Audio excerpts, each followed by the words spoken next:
Welcome to Patty's Aquatics. So just recently, Hygger sent me another light. It's the Hygger Programmable LED light. So what I want to do is show you some of its features and then kind of show you how it matches up compared to some of the other Hygger lights I've gotten in the past. So stay tuned.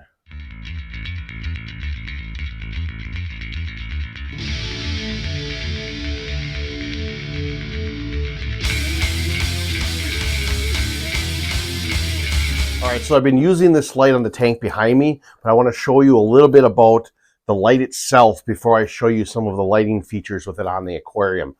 First and foremost, if you see the build of this light, it's thicker, it's a little bit more bulkier compared to my other Hygger lights. I have the Hygger Slim and my 24/7 light, which I have here to show you in comparison. Thickness-wise, it's much thicker than the 24/7 and the Hygger Slim, and it's wider. Now, the reasoning for that, in my opinion, is this one is water resistant compared to the other two. So if you would accidentally drop this into your aquarium, it's supposed to be safe. So that's an excellent feature to have. Now, also with this light, the controller is installed in part of the light itself compared to the other two lights that have the controller not on the light itself and it's part of the cord. So that's a different kind of feature with this one, which I don't mind. And with that, let me throw this light onto the aquarium and I'll show you some of the lighting features. So this is the Hygger Programmable Aquarium light set up and installed on my tank.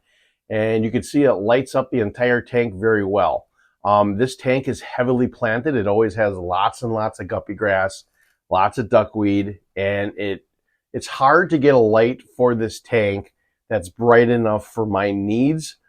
This one I have found is a little less bright compared to the Hygger Slim or the 24/7 light in comparison between the two, but it's still perfectly adequate for lighting and growing plants within your planted aquariums.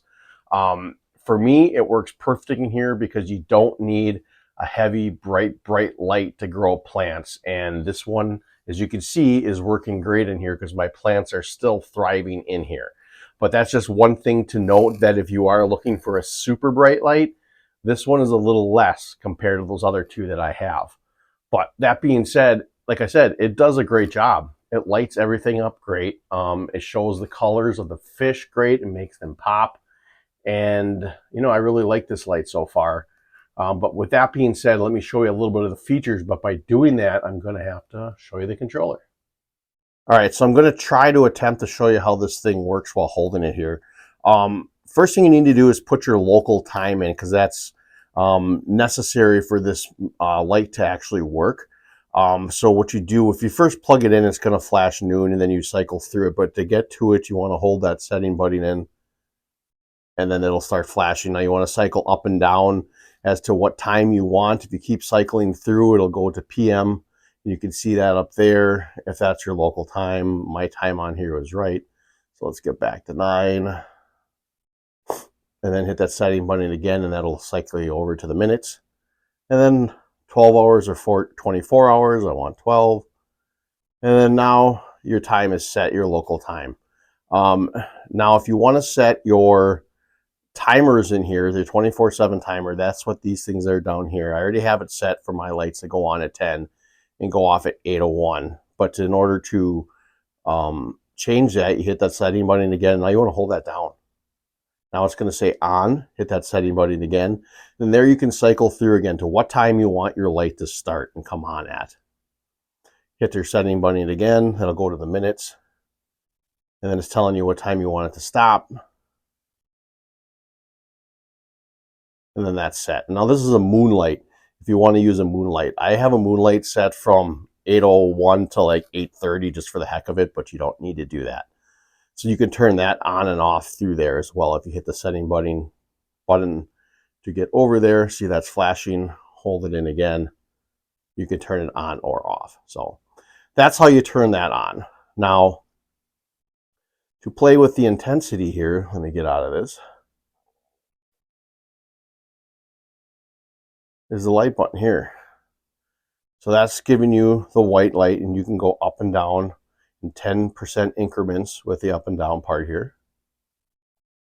And by hitting this button as well, you can also change the lights from red, blue, and green, and all the other different colors in the spectrum until you get back to white. And you're back to it. So that's pretty much how the controller works on this light. A few other things to note with this light: if the power would go out, or if you unplug it, you will lose that local time and have to re-enter that. But whatever you programmed in as far as your 24-hour setting timers, that stays. So I never lost that 10 to 8 timing mode that I put on there. I only lose the local time, which then you have to re-enter that in. So that's one thing to note. Another thing that is a con of this light is that you can't use it on an external timer, because when it shuts off, it loses its local time. So you have to use it for the timer mode itself in order for it to operate, which isn't a big deal for me. But if people only want to use external timers, then this light is not for you. But I have a couple of them like that. I like to use external timers, but honestly, it doesn't really bother me to plug them into another outlet and just put in the timer itself for the 24/7. And I put them at the exact same time my timers come on and off anyway, so it's not really a big deal for me, but just something to keep in mind. But other than that, this light is pretty cool. Like I said, it's bright enough to grow my plants. Not as bright as the other two I have, but still a decent light. It's made of a nice sturdy material that is water resistant. It's got a nice long cord. That controller is very easy to operate. It's not hard or anything difficult to understand.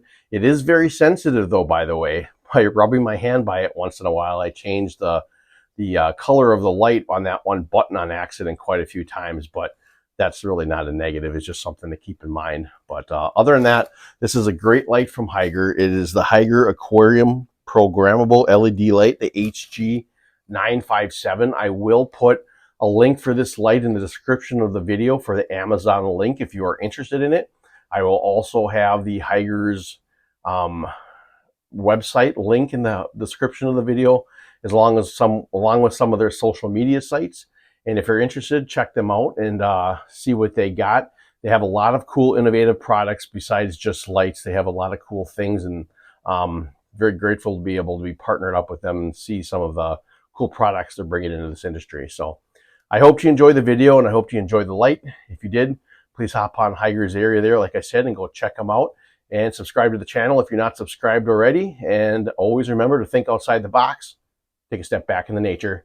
I hope to see you next time. Your Pet Aquatics.